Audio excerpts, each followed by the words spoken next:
Science in Vairamuthu lyrics. இந்த சீரீஸ்ல நம்ம முதல்ல பார்க்க போற டாபிக் என்னன்னா கிராவிட்டி, அதாவது ஈர்ப்பு விசை. பொதுவா பூமிக்கான புவி ஈர்ப்பு விசை அப்படின்றது வேற, அதுவே நிலவுல இருக்கிற ஈர்ப்பு விசை அப்படின்றது வேற. ஆராய்ச்சி என்ன சொல்லுது அப்படின்னா, பூமியில இருக்கிற புவி ஈர்ப்பு விசையை விட நிலவுல 1/6 தான் ஈர்ப்பு விசை இருக்கும் அப்படின்னு சொல்லுது. அதாவது பூமியில ஒரு பொருள் 60 கிலோ எடை இருக்கு அப்படின்னா அது நிலவுல வெறும் 10 கிலோ தான் இருக்கும். இந்த விஷயத்த வைரமுத்து அவருடைய பாட்டுல எப்படி யூஸ் பண்றாரு தெரியுமா? ரட்சகன் படத்துல வர்ற கையில் மிதக்கும் கனவாணி அப்படின்ற பாட்டுல ஹீரோயினை தூக்கிட்டு மாடிப்படி ஏறுறாரு. அந்த சிச்சுவேஷனுக்கு இந்த கிராவிட்டி அப்படின்ற விஷயத்த காதலோட ரிலேட் பண்ணி எழுதுறாரு வைரமுத்து. எப்படின்னு தானே கேக்குறீங்க?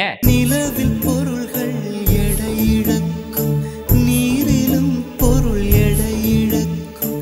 நிலவில் பொருள்கள் எடை இழக்கும், நீரிலும் பொருள் எடை இழக்கும், காதலில் கூட எடை இழக்கும், இன்று கண்டேனடி அதை நான் கண்டு கொண்டேனடி. இப்படி அந்த கிராவிட்டியையும் இந்த காதலையும் அவர் கனெக்ட் பண்ணி எழுதின விதம் எவ்வளவு அழகா இருக்குல்ல. இதே மாதிரி வைரமுத்து அவருடைய எந்தெந்த பாடல்கள்ல எந்தெந்த விதமான அறிவியல் விஷயங்களை யூஸ் பண்ணியிருக்காரு அப்படின்றத நீங்க தெரிஞ்சுக்கணும் அப்படின்னா தொடர்ந்து நம்மளுடைய வைரமுத்து சீரீஸை பாருங்க. இதே மாதிரி வைரமுத்து அவர்களுடைய பாடல்கள்ல வேற என்னென்ன மாதிரியான அறிவியல் சார்ந்த விஷயங்களை எழுதியிருக்காருன்றது உங்களுக்கு தெரிஞ்சது அப்படின்னா அதை மறக்காம கமெண்ட்ல சொல்லுங்க. மறக்காம என்னோட ஐடியா ஃபாலோ பண்ணுங்க. இன்டர்வல் முறுக்கு சேனலை சப்ஸ்கிரைப்